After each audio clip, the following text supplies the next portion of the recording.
Good afternoon, Anton.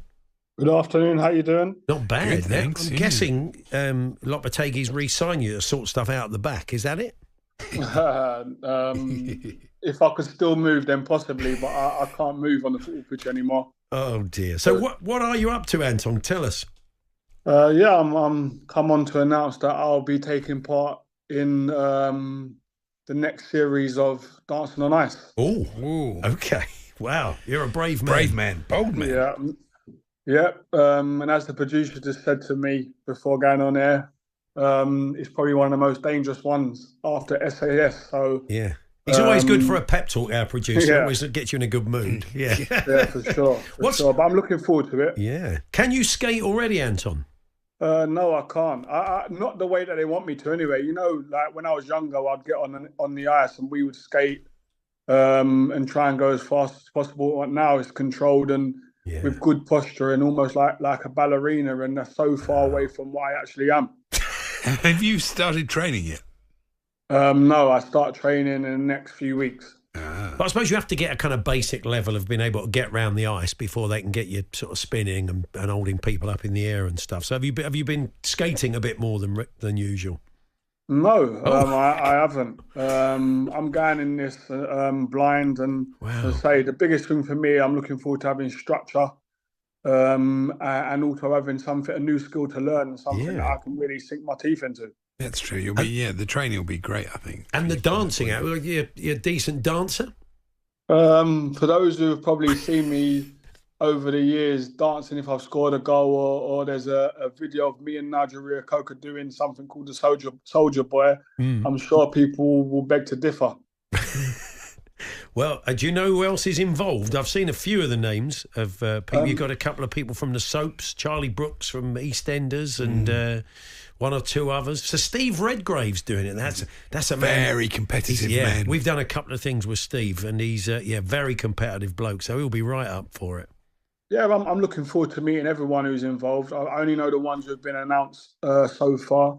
I'm looking forward to meeting everyone that's involved, and when it's up against people like Sir Steve Redgrave, you know it's going to be a competitive series. You know, just having someone like that who's a gold medalist, who's someone who, for me as an athlete, I'll look up to someone like that and do look up to someone like that. So I'm looking forward to being in his presence and picking his brains. We're very excited to talk to what the Moose is doing it. Oh, yeah. Really. Can you imagine the Moose on Dancing on Ice? No. Honestly, you'd vote to keep him in every week, wouldn't you? Yeah. The outfits will be interested. You have to be that's true. Sparkly leotards. I take it that's not something you normally wear, Anton. No, it isn't something that I normally wear. However, my daughter will absolutely love it. She'll be laughing at me. My sons have got something to look at, to reference and look at something in terms of my football. My daughter's a creative person. She's only young. She's only 7, but likes dance, likes anything theatrical. So really doing this will be for her and for her to have something to grab onto and go, do you know what? My dad done this. So that's one of the most important things to me, is that my daughter's going to see me do something that she loves. And how are you with criticism, Anton? Of course, because you do get a bit. You know what the judges are like on these shows; they go for it a bit, don't they? If you go through my timeline of managers who have criticised me, sometimes I've taken it well, sometimes I haven't. But one thing it will do is it will keep me focused and keep me wanting to prove people wrong. Yeah. Well, brilliant. So, great fun. When does the series start, Anton? It's normally January or something like that. It starts early next year, right. 2025. It starts. Brilliant. Okay. Well, look, we wish you. Sam Matterface does the commentary. He does. That's right. You'll see Sam a fair bit. Yeah. So look, we wish you well with it. In the meantime, let's just have a quick talk about West Ham. It's not been the easiest start for Lopetegui. What have you made of it so far? No, it was never going to be an easy start. Looking at the fixtures that we've had. You know, over the first period of the Premier League. But I was lucky enough to go away with the team over pre-season tour in America, and seeing what he was introducing and wanting the team to do, to me, is very, very exciting. I think we've got a lot of new players, a new style of play, a lot of players that were here still over the last 3-4 years of David Moyes, a lot to undo from that era. And start doing what the new manager wants. So I'm still very excited. I think The manager needs time. The fans need to be patient. But I'm very, very excited in terms of the new project and what Tim Steidten has put together along with the manager.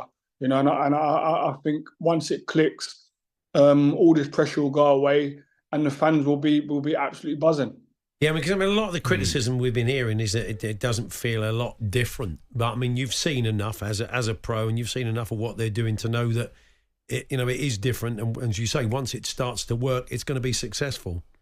For sure, I think just seeing our back line up at the halfway line, I think, and really trying to press teams in the final third, you know, in their defensive third, we're very, very much like that now with the new manager, you know, and wanting to control the game with the ball. Of course, it ain't always going to happen, especially when playing against the top teams. But as I said, I've been lucky enough to be quite close to it, you know, especially in the summer. And as a West Ham fan and someone who's played the game at the Premier League level, once it starts to click, and we need to give the manager time, you know, and the new players time to bed in, you know, I think we'll be fine. I think we'll be absolutely buzzing with the changes that have been made. Yeah, I'm a bit of a concern about the pace at the back. I mean, you saw them against your team, Andy. Yeah, Chelsea. They destroyed them really. Yeah, but, once they got in behind, is that a concern? Would you say? No, I think Max Kilman's been a fantastic signing for the football club. I just think the structure and how we set up on the day may not have been the right way, but the manager was forthcoming and took ownership of that. I was in the press conference after the game, you know. But one thing that he has got the players doing is being honest and working hard. So as I said, when things start to click and people start to understand fully what it is that he wants of them, as I said, as a West Ham United fan, I am excited.